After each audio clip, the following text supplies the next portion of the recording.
Bismillahirrahmanirrahim. Assalamualaikum warahmatullahi wabarakatuh. Waalaikumsalam warahmatullahi wabarakatuh.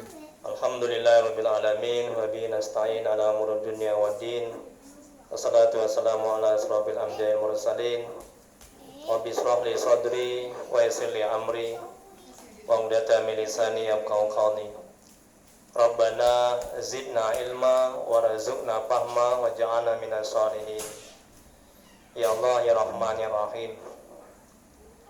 Dengan keberkahan dan kemuliaan Nabi Muhammad SAW serta keluarga dan sahabat-sahabatnya. Ampuni ya Allah dosa kami ya Allah. Ampuni dosa kedua orang tua kami ya Rabb. Ya Allah, mudahkan kami ya Allah mencari ilmu. Mudahkan kami ya Allah mempelajari ilmu. Mudahkan kami ya Allah memahami ilmu dan mengamalkannya ya Rabb.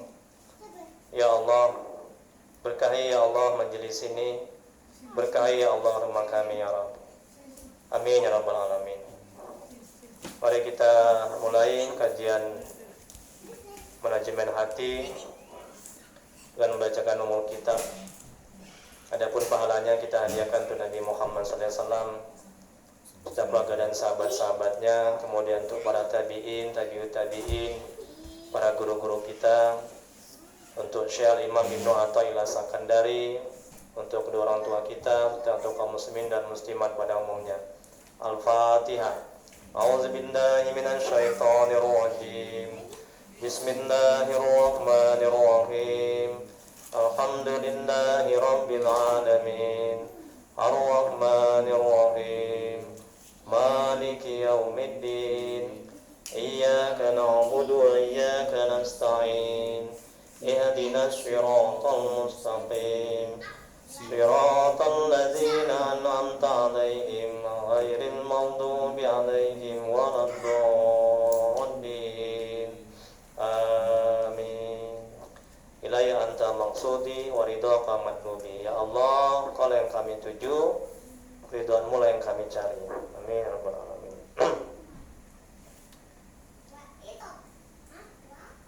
Kita masuki kajian manajemen hati, kitab Halikam karangan Syekh Imam Ibnu Athaillah Sakandari. Semoga Allah merahmati dan meridainya. Hikmah yang pertama, Syekh Imam Ibnu Athaillah Sakandari, semoga Allah merahmati dan meridainya, mengatakan sebagian tanda berpegang atas amal ialah kurang harapannya kepada Allah ketika terjadi kesalahan-kesalahan. Kita lihat penjelasannya. Ketergantungan kepada suatu amal berarti bersandar padanya dan mengandalkannya. Untuk meraih keridhaan Allah, seseorang muslim diwajibkan dengan amal, dan dalam waktu yang sama ia tidak boleh bergantung dan bersandar kepada amalnya. Hal ini dimaksudkan agar ia dapat sampai kepada keridhaan Allah Subhanahu wa taala. Ini. Nah, jadi agar Allah ridha, agar Allah suka, agar Allah menerima apa yang kita lakukan, ya. Nah, kita tidak boleh bersandar kepada amal, bergantung kepada amal. Kita sholat tahajud tengah malam, ya. Nah, kemudian kita berdoa minta kepada Allah, supaya diberikan rezeki. Nah, kemudian kita gantungkan, kita sandarkan amal ibadah, doa kita, permohonan kita, ya, kita sandarkan dengan amal ibadah kita, tahajud kita. Nah, ini tidak boleh. Nah, itu. Jadi Allah nggak ridho, ya, kalau kita bergantung bersandar kepada amal tahajud kita. Kalau kita bergantung bersandar kepada amal puasa kita. Nah, kalau kita bersandar bergantung kepada amal zikir kita dan ibadah-ibadah yang lainnya. Nah, ini. Jadi supaya dipahami kita bisa beribadah itu karena anugerah Allah, karunia Allah, karena taufik dari Allah. Nah, jadi taufik dari Allah maksudnya kita diberikan kesanggupan, kita diberikan kemudahan, kita dibimbing oleh Allah sehingga kita bisa beramal ibadah.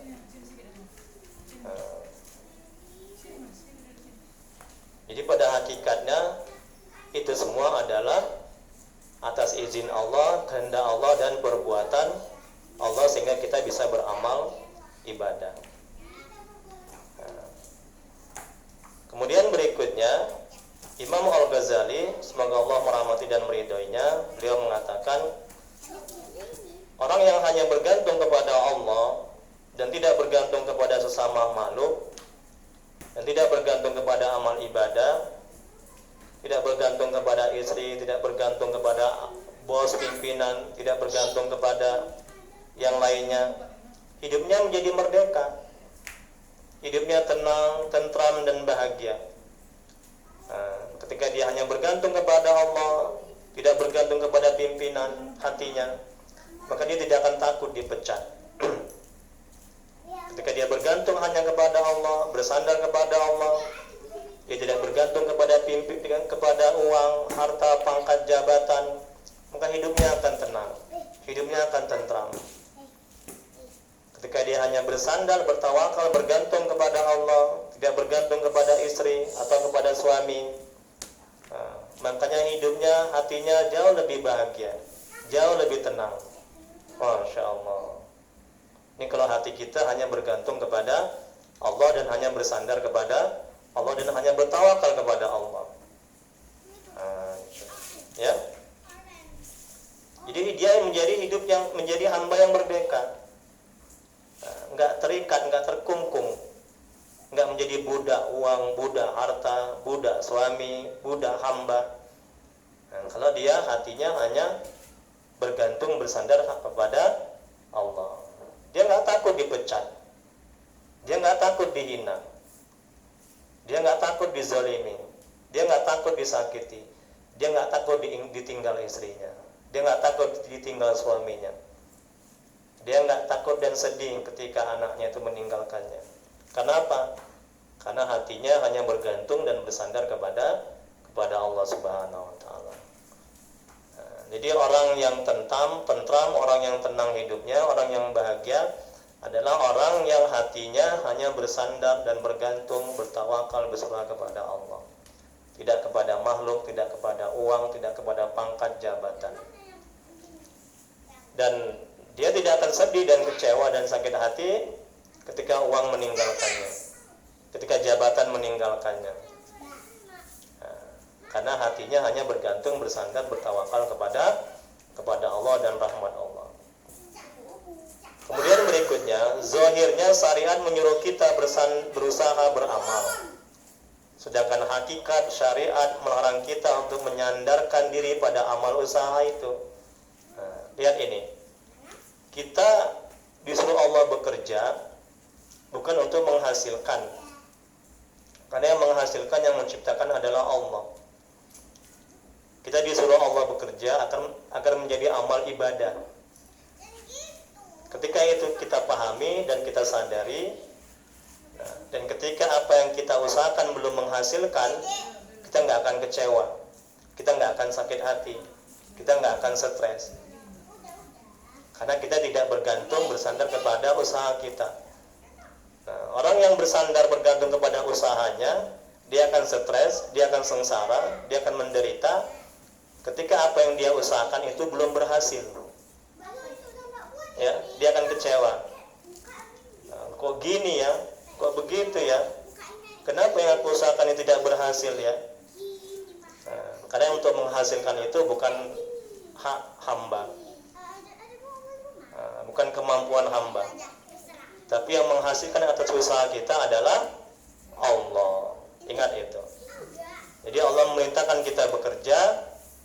Salah satu hikmahnya agar kerja kita, usaha kita itu menjadi ladang amal ibadah. Makanya niatkan ketika kita akan bekerja, niatkan kita bekerja itu karena Allah dan mengharap ridha Allah dan menjalankan perintah Allah, yaitu bekerja. Kita sudah mendapat pahala, ya. Dan Allah ridho apa yang kita lakukan. Dan ketika ketika apa yang kita usahakan itu belum berhasil, kita nggak kecewa. Karena apa? Karena hati, akal, pikiran kita bergantung kepada rahmat Allah, kepada karunia Allah, bergantung kepada Allah. Dan orang akan kecewa dan sakit hati dan stres ketika dia usaha bekerja, dia bergantung bersandar kepada kemampuan dia, kepada otak dia, kepada tenaga dia, kepada kepintaran dia. Ini dia akan menderita, akan kecewa dan sakit hati dan stres ketika apa yang dia usahakan belum berhasil. Ini supaya dipahami, ya. Kemudian berikutnya,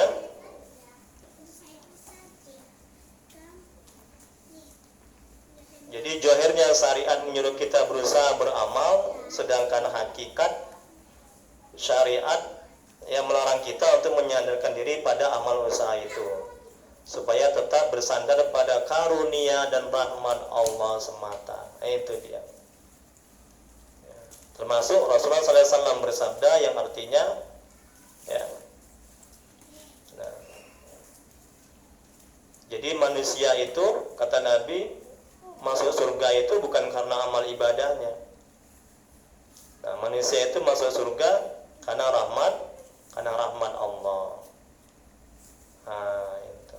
Jadi bukan amal ibadah dia itu yang menyebabkan dia itu masuk surga, ya. Tapi karena rahmat Allah. Jadi kita nggak boleh menyombongkan amal ibadah kita. Kita nggak boleh bersandar kepada amal ibadah kita. Kita nggak boleh berpegang kepada amal ibadah kita, ya. Karena amal ibadah kita ini masih jauh dari kesempurnaan, dan tidak sebanding bila dibandingkan dengan, ya, kemuliaan dan nilai dari surga itu, ya. Kemudian berikutnya, dan kalimat la haula wala quwata illa billah, yaitu tidak ada daya untuk mengelakkan diri dari bahaya kesalahan, dan tidak ada kekuatan untuk berbuat amal kebaikan kecuali dengan bantuan pertolongan Allah dan karunia rahmat Allah semata-mata. Jadi kita bisa beramal ibadah ini karena bantuan Allah, pertolongan Allah, atas izin Allah, dan karunia rahmat Allah. Ya. Kemudian berikutnya firman Allah dalam Al-Quran yang artinya, katakanlah, hanya karena merasakan karunia rahmat Allah lah kamu boleh bergembira. Dan itulah yang lebih baik beragama, berguna bagi mereka daripada yang dapat mereka kumpulkan sendiri. Quran Surah Yunus ayat 59. Nah, jadi kita gembira bukan karena amal ibadah kita. Kita bergembira jangan karena kita sudah merasakan, kita sudah melakukan amal ibadah. Nah, jadi kita bergembira itu, ya, kita bergembira itu, ya, karena karunia rahmat Allah yang sudah Allah berikan kepada kita, sehingga kita bisa beramal ibadah. Ini tolong dipahami. Kalau kita gembira karena kita sudah beramal ibadah, nanti akan timbul ujub, timbul sombong, timbul merasa mulia, merasa hebat, merasa pantas masuk surga. Dan kita akan mengecilkan manusia, kita akan menyepelekan manusia, ya. Kita akan merendahkan manusia karena kita bergembira karena amal ibadah kita, ya. Itu tidak boleh. Tapi bergembiralah karena Allah merahmati kita, karena karunia Allah, karena rahmat Allah kita bisa beramal ibadah. Dan juga karena atas izin Allah, atas bimbingan Allah, atas pertolongan Allah, kita bisa beramal ibadah. Kalau nggak karena semua itu, kita nggak bisa beramal ibadah, iya kan? Nah, jadi kita tidak sombong, tidak merasa angkuh, tidak merasa mulia, tidak menyepelekan orang, ya, tidak merendahkan orang, dan kita tidak mempunyai hak jadinya kepada Allah, ya. Nah, hak untuk masuk surga, hak untuk pantas masuk surga, ya, Karena itu semuanya akan bisa merusak amal ibadah kita. Jadi bergembiralah karena rahmat Allah, karena karunia Allah, karena atas izin Allah, bantuan Allah, pertolongan Allah, kita bisa beramal ibadah. Dan kita bersyukur kita dijadikan tempat, ya, jadi tempat kebaikan, sehingga kita bisa beramal ibadah. Begitu juga kalau misalnya kita menyumbang sesuatu, sedekah sesuatu kepada orang lain, kita bisa kita bersyukur ya kepada Allah, karena Allah menjadikan kita sebagai tempat sampainya nikmat Allah kepada orang lain. Jadi pada hakikatnya itu yang memberikan itu bukan kita, tapi Allah. Kalau itu kita pahami hati kita, kita sadari, ya, kita nggak akan merasa berjasa, nggak akan merasa mulia, ya, apa yang sudah kita bantu untuk orang lain, apa yang sudah kita sedekahkan. Tapi kalau hati kita, akal kita, pikiran kita merasa kita yang berbuat, kita yang memberi, maka dampak buruknya adalah kita nanti butuh pujian dari makhluk, butuh sanjungan. Nah, dan kita nanti butuh diakui apa yang sudah kita sedekahkan. Maka akan rusak nanti amal ibadah kita. Jadi akan tidak ikhlas nanti jadinya. Akan rusak pahala-pahala amal ibadah kita. Nah, jadi perlu kita kondisikan hati kita, ya. Nah, yang pada hakikatnya Allah semua yang berbuat. Pada hakikatnya Allah yang memberikan uang itu atau hadiah itu melalui kita sebagai hamba. Nah, itu. Kemudian berikutnya firman Allah dalam Al-Quran yang artinya, ini semata-mata dari karunia Tuhanku untuk menguji padaku apakah bersyukur atau kufur lupa kepada Allah. Maka siapa yang bersyukur, maka syukur itu untuk dirinya. Dan siapa yang kufur, maka Tuhanku zat yang terkaya lagi pemurah, yaitu tidak berhajat sedikitpun dari makhluknya. Bahkan makhluk yang berhajat kepada Allah. Quran surat An-Naml ayat 40. Kemudian berikutnya, ada tingkatan manusia dalam beribadah kepada Allah, yaitu yang pertama tingkatan al-ibad. Tingkatan al-ibad yaitu mereka menjalankan perintah Allah dan menjauhi larangan Allah, ya, dengan maksud agar masuk surga. Nah, terlepas azab neraka. Nah, bahagia di dunia dan dijauhkan dari malapetaka. Ini tingkatan orang yang beribadah. Nah, yaitu mereka beribadah, ya, dengan maksud agar masuk surga. Ini tingkatan orang awam, orang yang belum banyak mengenal ilmu agama. Mereka beribadah agar dijauhkan dari neraka. Mereka beribadah agar bahagia di dunia, jadi dijauhkan dari malapetaka. Nah, itu. Apakah sudah ikhlas itu? Nah, kalau niatnya karena Allah sudah ikhlas, cuman ikhlasnya belum begitu sempurna. Nah, ikhlasnya masih tingkatan ikhlas orang awam, masih rendah keikhlasannya. Nah, itu, ya, belum sempurna. Kemudian yang kedua, tingkatan al-muridin, nah, yaitu mereka menjalankan perintah Allah dan menjauhi larangan Allah dengan maksud agar bisa sampai kepada Allah, ya, terbuka segala sesuatu yang menutupi hati mereka dan limpahkan rahasia-rahasia yang halus. Nah, ini tingkatan yang kedua ini, hamba ini mereka beribadah sudah tidak lagi ingin surga, sudah tidak lagi agar dijauhkan dari api neraka. Mereka beribadah sudah tidak lagi menginginkan kenikmatan-kenikmatan dunia, tapi niat mereka beribadah, ya, agar bisa sampai kepada Allah. terbuka segala sesuatu yang menutupi hati mereka, dan dilimpahkan rahasia-rahasia yang halus. Nah, ini tipe manusia yang kedua. Nah, ini sudah mulai tingkatan keikhlasannya sudah mulai bagus dibanding dengan orang awam lagi, yang orang-orang yang awam itu yang tadi. Dan yang ketiga, tingkatan al-arifin. Nah, ini tingkatan yang bagus, ya, tingkatan orang yang sudah mengenal Allah dalam beribadah. Ya, mudah-mudahan kita bisa sampai ke tingkatan ini, ya. Nah, dan usahakan kita harus mujahadah. Mujahadah itu adalah sungguh-sungguh. Mujahadah itu adalah kita berusaha keras, ya, untuk mencapai apa yang kita inginkan. Kemudian kita riyadhah, latihan, ya, dengan banyak berpuasa, dengan banyak tahajud, dengan banyak beramal ibadah. Nah, itu riyadhahnya, dengan banyak berzikir.